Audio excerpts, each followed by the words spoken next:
Meninggal beliau, jenazahnya tak diterima oleh bumi. Apa sebenarnya yang berlaku ya Rasulullah? Apakah Allah tidak menerima taubatnya?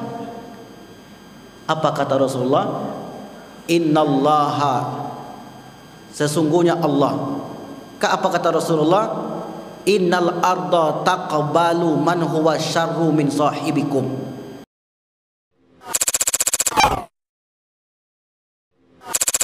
Seorang sahabat di zaman Nabi, setelah beliau ini meninggal dan dikubur oleh sanak keluarganya, ternyata waqad lafazathul ardu, ternyata dimuntahkan oleh bumi. Ditanam, ternyata bumi tidak menerima. Nah, kira-kira apa perbuatan orang ini sehingga bumi sekalipun tidak menerima jasadnya, tidak menerima jenazahnya? Seorang ini bernama Muhallam bin Al-Jasamah Al-Laythi. Muhallam bin Jasamah Al-Laythi. Kisah Muhallam ini Allah ceritakan di dalam surat An-Nisa ayat 94. A'udzubillahi minasyaitonir rajim.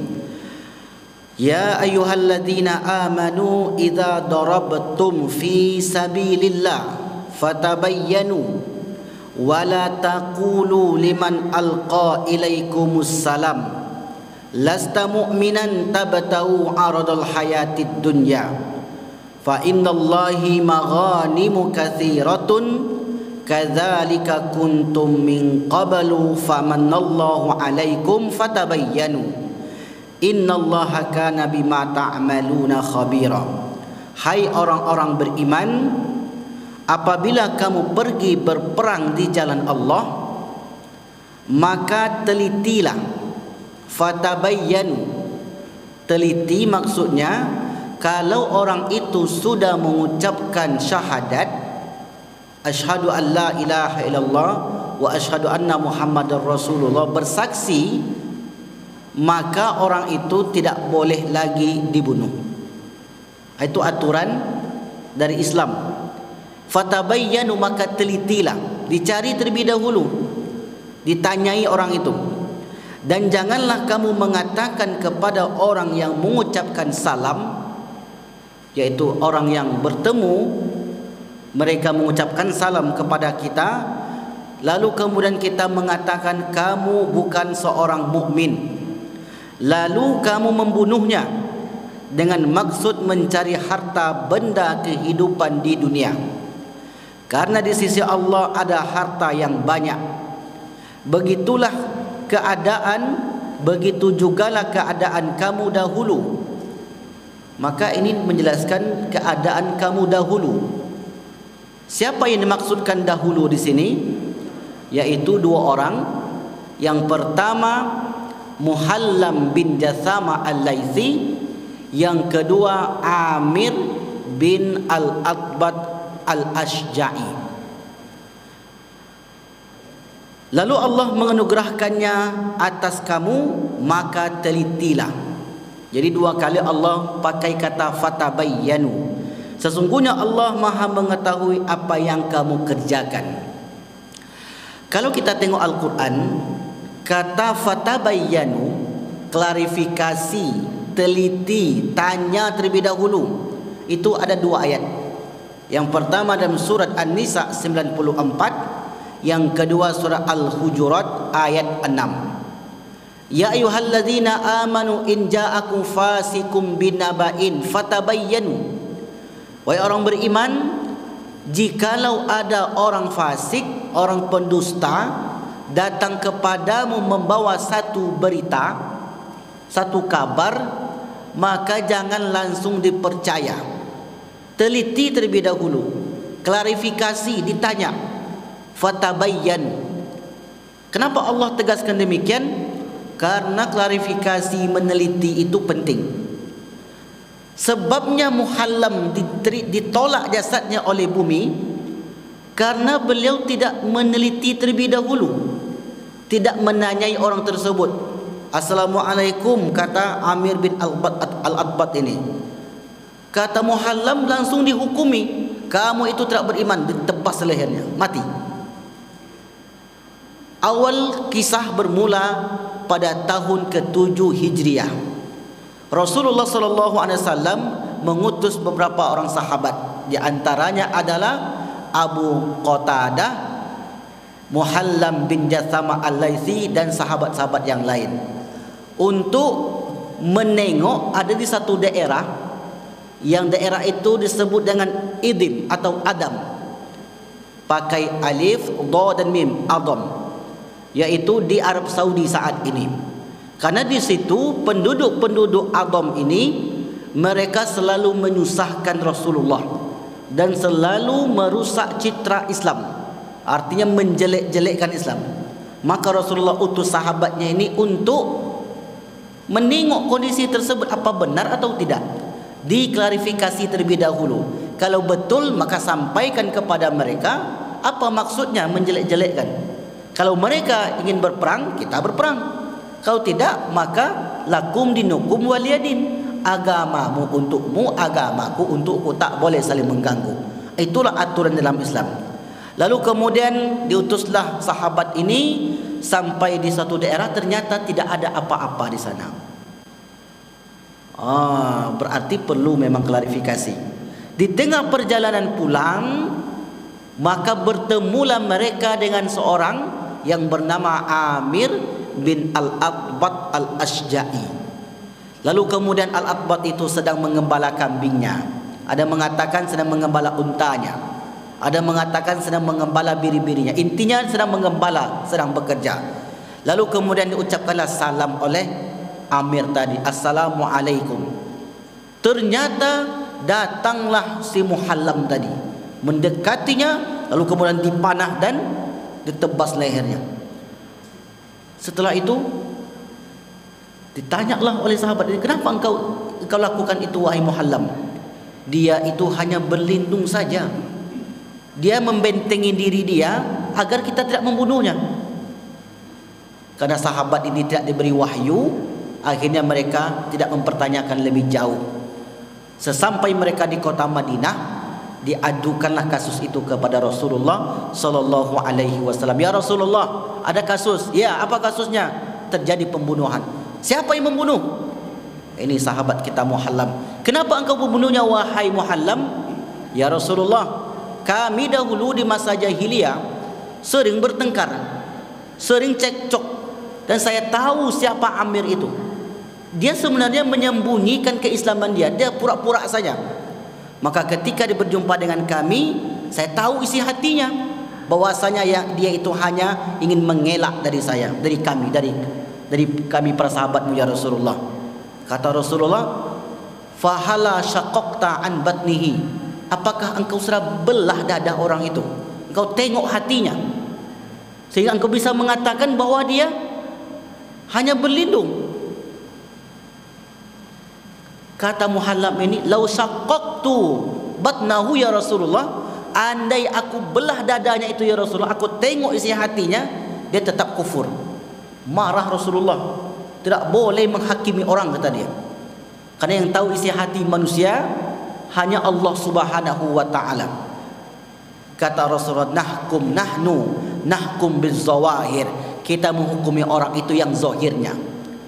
Wa yatawalla sarair, adapun yang tidak kita ketahui kita serahkan kepada Allah Subhanahu wa ta'ala. Lalu kemudian kata Muhallam, berarti yang saya lakukan itu salah ya Rasulullah. Ya, engkau tidak klarifikasi dulu, apa salahnya? Ditanya, dibawa. Kalau betul dia ingin berlindung, maka dibawa ke tempat kita, jadikan sebagai tawanan, yang intinya tidak boleh melayangkan nyawa orang. Lalu kemudian dipanggillah keluarga Amir tadi, bapak ibu. Kata dia, wahai keluarga Amir, apa yang kau inginkan dari Muhallam ini? Qisas, nyawa balas nyawa, atau bayar kompensasi? Apa yang dipilih oleh keluarga Amir? Yang kedua, bayar kompensasi saja. Dibayarlah sesuai permintaan keluarga si Amir tadi. Lalu kemudian berdamailah mereka. Muhallam pun sudah bertaubat kepada Allah Subhanahu wa taala. Lalu kemudian Muhallam belum puas. Esok harinya dia mendatangi Rasulullah liyastaghfira, untuk memintakan ampun lagi kepada Allah. Dia sudah minta ampun secara personal, tapi dia ingin dari Rasulullah memintakan ampun kepada Allah. Ya Rasulullah, mintakanlah ampun kepada Allah. Kira-kira apa jawaban Rasulullah, Bapak Ibu? Iya atau tidak, kata dia.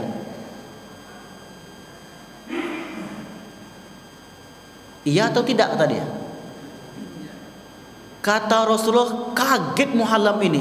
La ghafarallahu laka, tidak ada ampun bagimu wahai Muhallam. Dahsyat sekali. Menangis Muhallam ini, Bapak Ibu. Kenapa begitu Rasulullah keras? Karena nyawa orang itu berharga. Wa man qatala nafsan bighairi nafsin aw fasadin fil ard, siapa yang melayangkan satu nyawa orang tanpa hak itu nggak ada sebab. Kalau yang hak itu, kalau dia membunuh, balas bunuh, hukum qisas namanya, atau hak hukum mati boleh kalau dia pilih itu. Tapi kalau tidak, maka tak boleh. Wa man qatala nafsan bighairi nafsin aw fasadin faka'annama qatalan nasa jami'a, siapa yang membunuh satu orang, maka seakan-akan dia telah membunuh seluruh manusia. Jadi satu orang yang dibunuh, maka seakan-akan dia membunuh seluruh manusia. Wa man ahyaha, siapa yang menolong nyawa satu orang, faka'annama ahyan nasa jami'a, seakan-akan orang itu menolong nyawa seluruh umat manusia ini. Apa maknanya? Nyawa orang itu sangat berharga, maka tak boleh langsung ambil keputusan. Marah Rasulullah, kenapa engkau mengambil keputusan itu wahai Muhallam? Bisa jadi dia bertobat, bisa jadi dia insaf, bisa jadi dia benar, dia sudah muslim. Kenapa engkau mengatakan liman al-qasam lasta mu'minan, kamu tak beriman? Dari mana kamu bisa menghukumi orang? Sementara kita tak tahu yang gaib.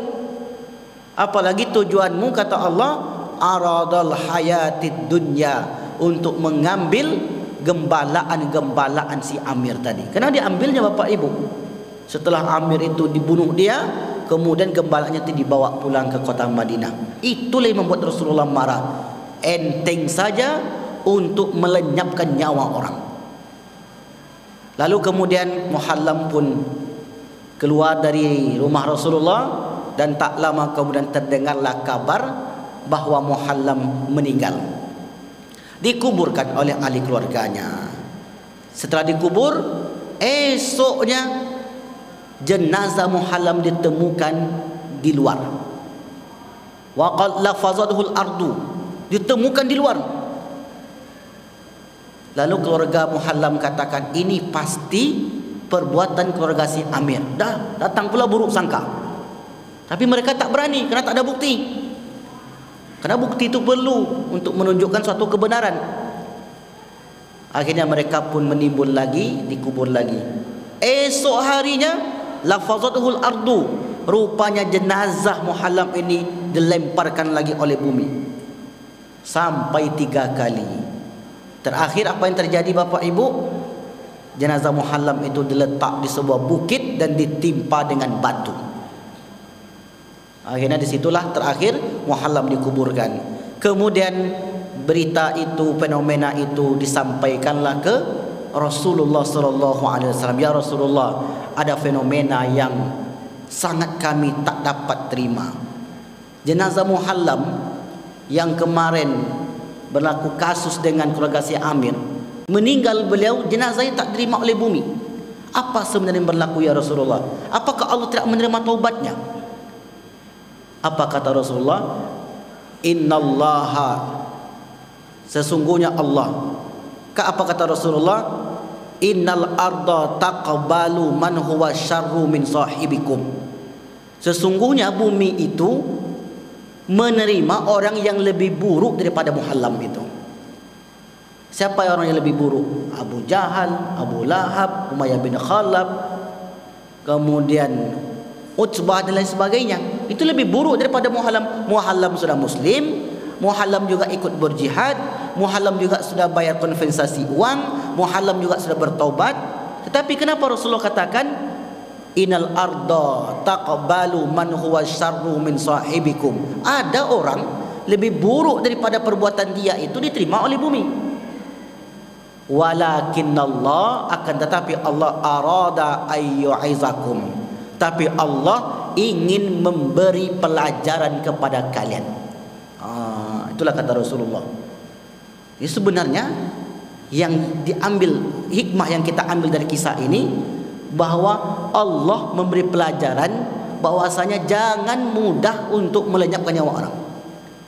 Muhallam tadi dia terima tobatnya Bapak Ibu, karena kata Allah Subhanahu wa taala, ya ayyuhalladzina amanu tubu ilallahi taubatan nasuha. Kalau orang itu bertaubat dengan taubat nasuha, taubat yang semurni-murni taubat, tidak mengulangi dan bahkan menyesali perbuatan itu, maka Allah terima. Sama dengan kita.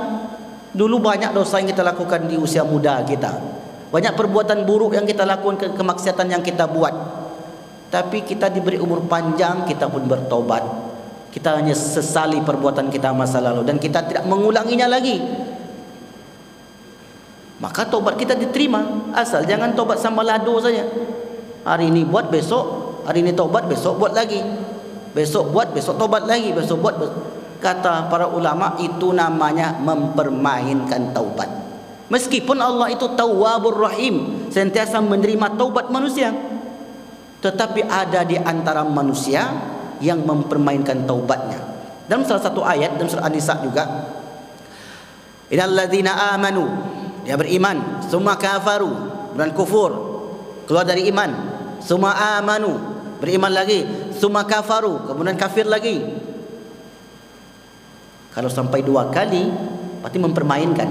Muslim dia nampak yang bagus, nikah dia dengan orang, pindah agama. Nampak harta banyak, ditinggalkan agamanya, pindah ke agama lain. Habis harta aja itu, bercerai dengan orang itu, pindah lagi di agama itu. Besok nampak lagi yang bagus, itu namanya mempermainkan agama. Wa yasdadu kufro, kalau sampai 2 kali mempermainkan agama itu, maka orang itu semakin dahsyat kekufurannya. Itu yang tak Allah terima, mempermainkan taubat. Tapi Muhallam tidak. Muhallam betul-betul bertobat. Lalu mengapa Rasul katakan la ghafarallahu laka, tak ada taubat bagimu wahai Muhallam? Karena Rasul mengajarkan kepada manusia bahwasanya nyawa itu sangat berharga. Maka itulah turun ayat, wa man qatala nafsan bighairi nafsin aw fasadin fa ka'annama qatala an-nasa jami'a. Satu orang yang dibunuhnya sama seperti membunuh seluruh manusia.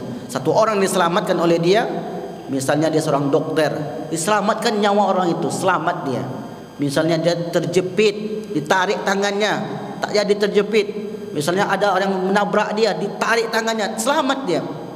Mungkin dia dalam sungai, ini sudah dekat, sudah tenggelam, mau mati lagi, mau meninggal, ditolong oleh orang, selamat orang itu. Maka Allah sangat menghargai orang yang menolong, menyelamatkan nyawa orang lain. Itulah yang dikatakan oleh Rasulullah sallallahu alaihi wasallam. Itu pelajaran berharga sekali, sangat berharga sekali nyawa seorang manusia. Maka kita heran kalau ada orang begitu mudah untuk melenyapkan nyawa orang, begitu mudah untuk merampas kehidupan orang. Itu kisah yang pertama. Kisah yang kedua terjadi kepada Usamah bin Zaid. Usamah bin Zaid ini sahabat yang hebat, sahabat termuda yang sudah diangkat menjadi pimpinan perang, berperang, kemudian kalah lawannya. Setelah itu ada salah seorang yang terjepit, tak ada tempat berlari, dikejar oleh Usamah dan 2 orang sahabat. Tak ada tempat lari lagi orang ini. Lalu kemudian dia katakan asyhadu an la ilaha illallah wa asyhadu anna muhammadar rasulullah. Tetapi Usamah tetap saja menebaskan. Diadukan ke Rasulullah. Kata Usama, saya tahu ya Rasulullah, dia mengucapkan kalimat itu hanya untuk berlindung. Berarti sama kan kasusnya dengan Muhallam tadi? Sama ya Rasulullah, saya tahu niat dia itu.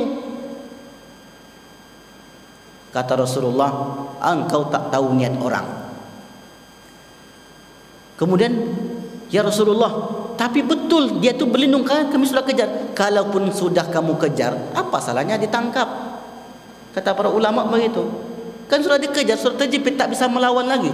Yang kita khawatirkan, kepala kita ditebas dia. Kan itu yang jadi khawatiran di medan perang. Tapi ini orang sudah terjepit, sudah enggak ada lagi kawan yang menolong dia. Yang lain sudah pada kabur, banyak yang mati juga di medan perang itu. Kan bisa ditangkap, bisa dibawa, kemudian dijadikan sebagai sandera.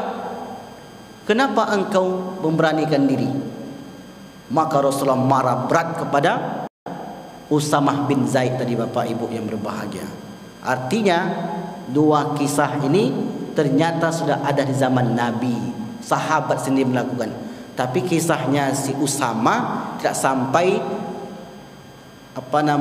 jenazahnya ditolak oleh bumi. Karena meskipun kasusnya sama, kejadiannya berbeda, yang diinginkan dari kisah-kisah tersebut adalah hikmah, adalah pelajaran untuk orang-orang yang datang di kemudian hari. Itu dari orang-orang Muslim. Kasus yang kedua dalam hadis Nabi, yaitu seorang yang beragama non-Muslim, lalu kemudian dia mendatangi Rasulullah pura-pura Islam. Lain lagi kasusnya, datang ke Rasulullah dan mengabdi dengan Rasulullah. Para ulama menjelaskan orang ini menjadi sekretaris baginda Rasulullah yang menulis wahyu. Turun ayat dia yang tulis, turun ayat dia yang tulis. Bahkan dia hafal Al-Baqarah, Al-Imran. Saking dekat dengan Rasulullah. Rupanya niat dia masuk Islam itu hanya ingin menjelek-jelekkan Rasulullah. Kalau bahasa sekarangnya misionaris namanya. Ada dulu orang Belanda masuk Islam, mengubah namanya dengan Abdul Ghaffar. Siapa nama aslinya Abdul Ghaffar? Siapa namanya? Snockhorst. Bapak Ibu pasti tahu siapa Snockhorst itu. Kalahnya rakyat Aceh karena propaganda Snockhorst. Rakyat Aceh itu kuat waktu itu, tak bisa dikalahkan, ditaklukkan oleh tentara Belanda. Lalu kemudian tentara Belanda ngirim surat dengan Snockhorst yang berada di Mekah. Dia tinggal di Mekah, mengubah namanya. Mungkin kalau punya kakak, dia kakaknya Abdul Ghaffar. Kalau punya KTP dia itulah paspornya Abdul Ghaffar. Kirim surat. Bagaimana caranya untuk melemahkan umat Islam ini?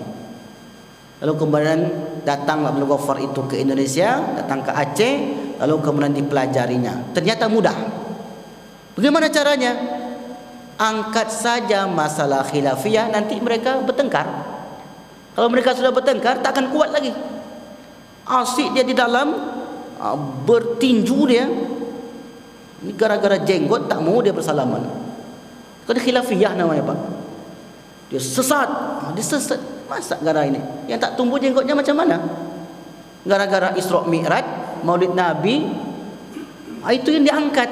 Sehingga kalau permasalahan itu diangkat, ulama sibuklah sesama dia. Yang satu akhirnya terpecahlah umat Islam. Di situ dia masuk. Akhirnya kalah atau tidak? Umat Islam di Aceh kalah. Kok Ustaz tahu Ustaz? Saya baca satu skripsi, lupa saya nama penulisnya, saya simpan skripsi itu. Sumbangsi Snockhorst dalam menaklukkan rakyat Aceh. Ada sumbangsinya. Dia masuk. Kemudian Snockhorst ini meninggal dan dikuburkan di mana kuburnya? Di Belanda. Datang pula mahasiswa-mahasiswa kita berkunjung ke sana, didoakannya. Didoakan kawan saya Pak. Sama-sama belajar di Azhar, tapi jalannya lain. Jalan saya lain lagi.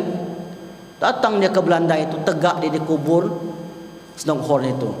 Ya Allah, ampunkanlah Snockhorst, karena Snockhorst ini orang yang berjasa dengan Indonesia. Habislah kena caci maki dia. dimasukkannya ke Facebook. Semoga Allah terima taubatmu wahai kawan, kata kawan. Semoga Allah berhidayah kepadamu. Jelas orang itu orang yang merusak Islam, yang mencari kelemahan Islam, itu pula yang dipuja-puja. Nah, namanya zaman sekarang adalah misionaris yang melemahkan umat Islam. Nah, di zaman Nabi itu akhirnya orang ini keluar lagi dari Islam. Kemudian dia bercerita ke mana-mana. Kata dia, apa yang didapat Nabi itu dari saya. Nabi itu tak sekolah, Nabi itu tak pernah berguru. Karena Nabi siapa gurunya? Kalau saya belajar di Al-Azhar, ada guru saya. Kalau bapak ibu belajar di sini dengan ustaz ceramah, ada Dr. Mawardi, Ustaz Saidul Amin, banyak ustaz itu, ada guru. Kalau Muhammad siapa gurunya? Malaikat Jibril. Tapi kan malaikat nak nampak kita. Jadi kata dia, tak ada gurunya Muhammad itu. Saya yang mengajarkan. Apa yang didapat oleh Muhammad adalah dari saya. Maka apa yang dipahami oleh sahabat-sahabat Muhammad itu dari saya. Apa maknanya? Kalau dari dia didapat, berarti tak perlulah ikut lagi Muhammad itu. Dia saja meninggalkan, dia keluar, dia membelakangi Muhammad. Mengapa saya harus ikut dia? Itu pesan dari ucapan-ucapan ini. Lalu kemudian orang itu pun meninggal. Apa yang terjadi Bapak Ibu? Dikuburkanlah oleh ahli keluarganya. Wa qad lafazathul ardu. Ternyata bumi muntahkan jenazah orang ini.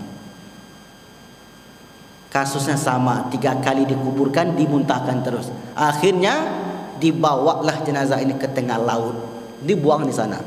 Akhirnya disitulah kuburnya. Laki-laki ini tak disebutkan namanya oleh ulama, karena disebut rajulun minal musyrikin, orang laki-laki dari kalangan orang musyrik yang memiliki agama tertentu, yang tidak beriman kepada Allah.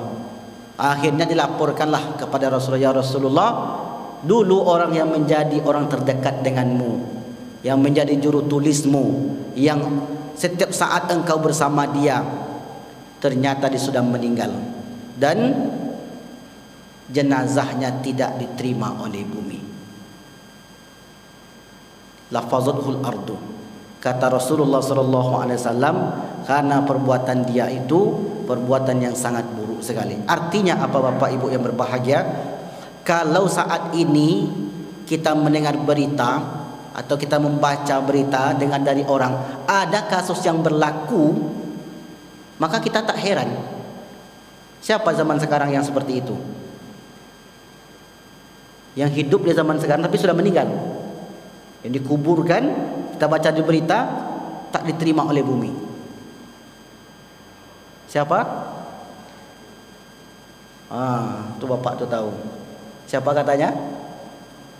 Yang mengubah daulah Islamiyah di Turki. Tak boleh azan di situ, tak boleh perempuan pakai jilbab di situ, tak boleh orang belajar Islam di situ. Habis sampai ke akar-akarnya. Kalau Bapak Ibu pergi ke Turki sekarang, tengoklah. Kalau laki-laki pergi ke sana tak pengen balik lagi dia. Terbuka semua, macam Eropa. Kau Ustaz tahu Ustaz? Saya pernah 10 hari di sana, keliling mulai dari Bursa sampai ke Istanbul, keliling. Itu di musim dingin tu Pak. Apalagi musim panas mungkin dahsyat lagi. Dulu bukan main mereka itu jadi kiblat Islam, tetapi diubah oleh pemimpin mereka. Tak boleh azan, masjid ditutup. Ternyata Allah bayar cash kepada orang-orang yang ingin memadamkan cahaya Allah tersebut. Maka di Al-Quran itu yuridullahu liyutfi'u nurihim wallahu mutimmu nurihi walau karihal kafirun walau karihal musyrikun walau karihal munafikun. Mereka orang-orang tak suka dengan Islam itu ingin memadamkan cahaya Islam. Tapi ternyata wallahu mutimmu nurihi, ternyata Allah menyempurnakan cahayanya itu. Semakin ditekan, semakin tinggi loncatannya. Semakin dikekang, semakin kuat orang beragama. Karena beragama itu nggak bisa ditahan. Karena kebutuhan bagi manusia. Manusia itu disebut abdun hamba. Hamba itu punya kelemahan. ketika dia susah, ketika dia sulit, ketika ditimpa penyakit, dia pasti meminta kepada yang namanya Allah. Tak bisa dihilangkan dari dalam dada kita. Sekuat apapun tekanan itu, akan semakin kuat lonjakannya. Itulah fitrah manusia. Maka kata para ulama, fitrah manusia itu adalah fitrah bertuhan. Kalau bertuhannya itu dihilangkan, maka dia akan semakin kuat ketuhanannya di dalam diri manusia tersebut. Nah, inilah kisah Bapak Ibu ini dimuliakan Allah Subhanahu wa taala. Baik, ada yang bertanya? Ada sisa 4 menit. Nak kita lanjutkan lagi.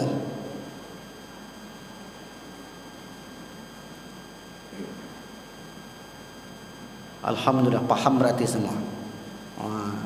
Karena yang penting satu pengajian itu dapat kita ambil hikmah, kita memahaminya. Kenapa kisah ini saya rangkum di dalam buku seri Perjalanan Akhirat atau dalam jilid yang pertama, Kehidupan di Alam Barzakh? Karena perkara yang kita sebutkan tadi sesuatu yang tak bisa diterima oleh akal. Kok bisa? Makanya kita masukkan dalam bab tersebut. Seharusnya kan bumi itu yang menerima saja. Karena ada hadis sebelumnya yang kita bahas, ketika manusia itu meninggal, dimasukkan ke liang lahat, maka bumi itu langsung berbicara. Apa kata bumi?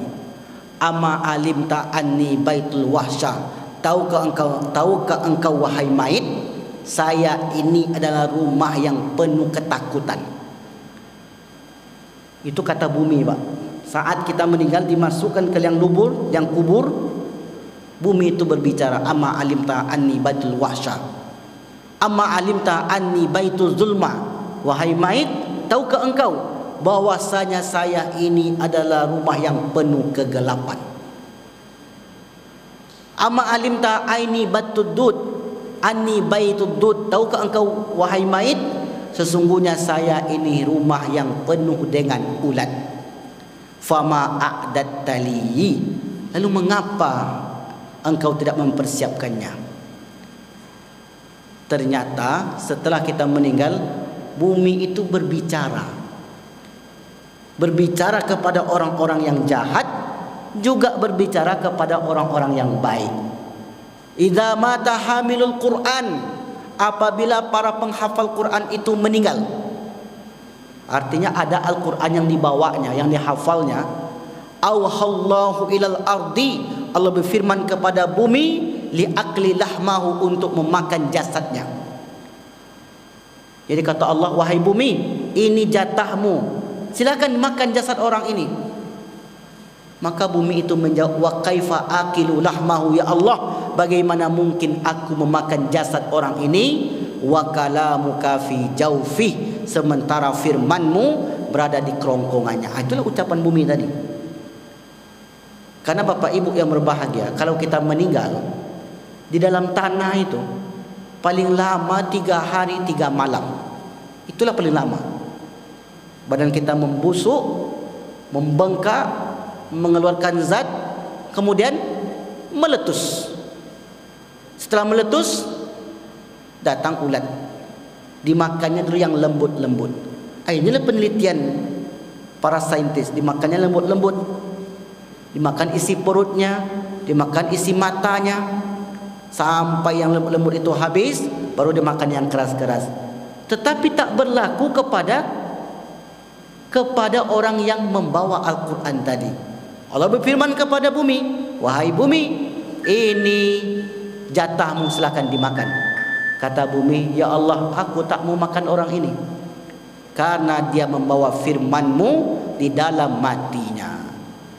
Inilah mengapa kita masukkan pembahasan orang-orang yang jenazahnya ditolak bumi di dalam pembahasan seri Perjalanan Akhirat. Wallahu a'lam bissawab. Maka inilah yang dapat kami sampaikan, mudah-mudahan bermanfaat. Kita tutup dengan doa kafaratul majlis. Subhanakallahumma wa bihamdika, asyhadu an la ilaha illa anta, astaghfiruka wa atubu ilaih. Walafu minkum, wassalamu alaikum warahmatullahi wabarakatuh.